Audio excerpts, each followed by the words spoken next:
In just a few days, this park will be filled with thousands of people waiting for the annual Canada Day fireworks to begin. But this year, it's a little bit different. It's the 150th anniversary of Canada's Confederation.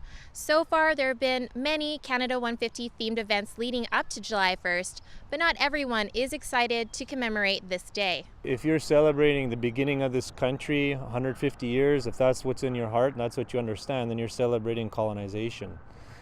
Now, for me, I've always celebrated Indigenous knowledge on Canada Day, and that's what made this land possible. Carriere says resistance to Canada Day by Indigenous people isn't new. It's a day that ignores their history, something that spans longer than 150 years. It's a realization that Shane Henry recently made. He used to don the red and white every year.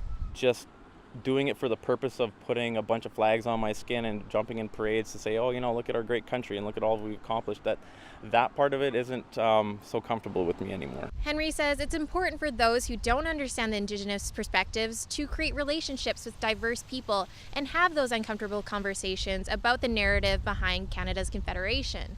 But as Erica Violet Lee says, it's not completely out of the question to celebrate on July 1st. I see Canada 150 as a cause for our celebration, but we're not celebrating the same things as Canada. We're celebrating still being on this land despite attempts to remove us, despite women going missing.